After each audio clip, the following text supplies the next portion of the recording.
दोस्तों अदानी ग्रुप की बात की यहाँ पे कुछ बड़ी अपडेट निकल के आ रही है। यहाँ पे अदानी ग्रुप लगातार अपनी कोशिश जो कर रहे उसके पॉजिटिव इफेक्ट अब देखने को मिल रहे।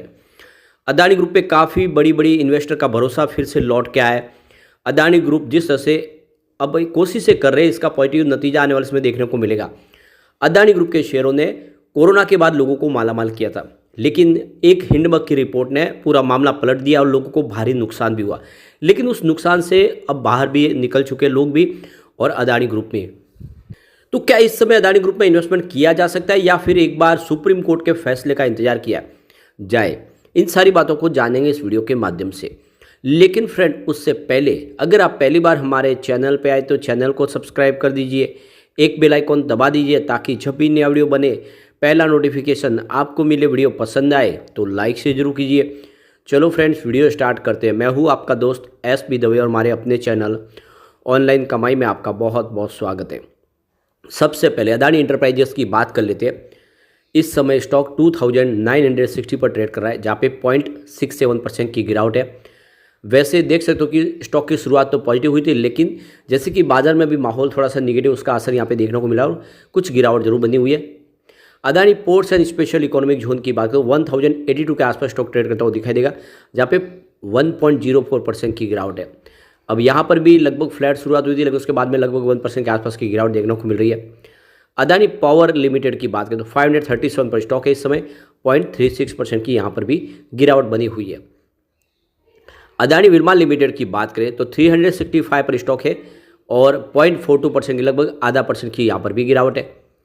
अदानी ग्रीन एनर्जी सॉल्यूशन की बात करें तो अदानी ग्रीन एनर्जी लिमिटेड इस समय 1540 के आसपास स्टॉक है, जहाँ पे 1.01% की अच्छी खासी तेजी बनी हुई है।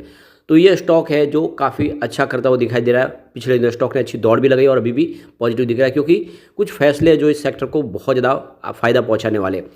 अदानी एनर्जी सॉल्यूशन लिमिटेड की बात करें स्टॉक ये भी 1087 के आसपास ट्रेड कर रहा है, जहाँ पे 4.28% की बम्पर तेजी बनी हुई है।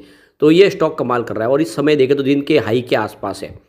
शुरुआत लगभग फ्लैट ही हुई थी, लेकिन अभी स्टॉक ने दौड़ना शुरू किया, इसमें तेजी काफ़ी अच्छी बन रही है।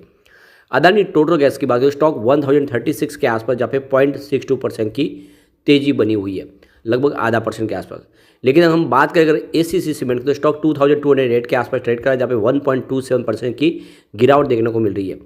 बात करें अंबुजा सीमेंट की तो ये भी 523 के आसपास स्टॉक गिरते हुए ट्रेड के साथ काम करता हुआ दिखाई देगा, 0.49% की यहाँ पर भी गिरावट है। अगर हम एनडीटीवी की बात करें तो यह विनर है आज अदानी ग्रुप का, 283 के आसपास स्टॉक ट्रेड करता हुआ दिखाई देगा, जहाँ पे 6.53% की ज़बरदस्त तेजी बनी है। और उसके पीछे वजह है कि लगातार मीडिया सेक्टर में कदम मजबूत बढ़ रहे हैं इस समय अदानी ग्रुप के, और लगातार अपनी तेजी से अपनी पकड़ को जिस तरह मजबूत बनाया उसका असर इस स्टॉक पे देखने को मिला और 6.5% की बम्पर तेजी बनी हुई है। अब यहाँ पे एक बहुत बड़ी गुड न्यूज निकल के आ रही है। अदानी ग्रुप ने कतर इंटरनेशनल बैंक से $20 करोड़ यानी करीब 1663.84 करोड़ रुपए का लोन हासिल कर लिया है। ग्रुप ने यह फंड सीमेंट कंपनियां जैसे एसीसी सीमेंट और अंबुजा सीमेंट के अधिग्रहण के वास्ते लिए गए $350 करोड़ के यानी 29.1 हज़ार करोड़ रुपए का जो लोन उन्होंने लिया है उसको रीफाइनेंस करने के लिए जुटा है। तो सूत्रों से जो खबर निकल के आ रही है कि लोन एग्रीमेंट पर पिछले सप्ताह ही साइन हो चुके हैं। हालांकि खास बात यह कि सीमेंट कंपनियों के लिए जो लोन ग्रुप ने हासिल किया है उसकी रीफाइनेंसिंग पहले ही की जा चुकी है। अदानी ग्रुप ने पिछले साल अगस्त में एसीसी और अंबुजा सीमेंट को खरीदा था। अदानी ग्रुप ने एसीसी और अंबुजा सीमेंट को खरीदने के लिए जो लोन लिया है उसकी रीफाइनेंसिंग अक्टूबर से ही हो गई थी, और उस समय उसने 18 इंटरनेशनल लैंडर्स के कंसोर्टियम से $320 करोड़ का फंड जुटाया था। बाकी $30 करोड़ का जो निवेश है इक्विटी के रूप में अदानी परिवार ने किया था। तो जो खबरें निकल के आ रही है कि अदानी ग्रुप को $200 करोड़ मिला है, तो प्रमोटर आगे की किसी भी डेट पर इस इक्विटी कंपोनेंट को इसको डेट को बदल सकेंगे। और देख सकते हो कि एसीसी और अंबुजा सीमेंट के लोन की रीफाइनेंसिंग से कर चुकाने के लिए समय मिलने के अलावा अदानी ग्रुप को एक और फ़ायदा हो सकता है कि इस फाइनेंस कास्ट कम हो जाएगी, उनकी जो भी कॉस्टिंग है उसकी कमी आ सकती है। इसके अलावा रीफाइनेंसिंग से अदानी ग्रुप को अपनी सीमेंट कैपेसिटी में बढ़ाने में मदद मिलेगी। अब ये देश की दूसरी सबसे बड़ी सीमेंट कंपनी है। रीफाइनेंसिंग से इसके एसेट बिल्डिंग प्लान की फंडिंग में मदद मिलेगी और ये वर्ष 2027 तक अपनी सालाना क्षमता को बढ़ाकर 140 मिलियन यानी करीब 14 करोड़ टन तक पहुंचाने का इनका लक्ष्य है और उस पर भी काम कर रहे हैं। और 110 मिलियन टन की जो क्षमता है अभी वो चालू नहीं है। तो कुल मिला के बहुत बड़ी गुड न्यूज़ है। जो बड़े बैंक है विश्व के वो भी इस समय अदानी ग्रुप को लोन देने में बिल्कुल गुरेज नहीं कर रही है। एक बहुत बड़ी जीत है अदानी ग्रुप की। दूसरी एक बड़ी अपडेट और निकल के आ रही है। एक साथ 4 नई कंपनी बनाई है अदानी ग्रुप ने। तो अदानी ग्रुप के नेतृत्व वाली अदानी ग्रीन एनर्जी ने स्टॉक एक्सचेंज को जो जानकारी है कि उसकी जो पूर्ण स्वामित्व वाली कंपनी सबसे कंपनियां अदानी रिन्यूएबल एनर्जी होल्डिंग 9 ने 18 दिसंबर को 4 पूर्ण स्वामित्व वाली सबसे कंपनीज का गठन किया है और इनका रजिस्ट्रेशन अहमदाबाद में किया गया है।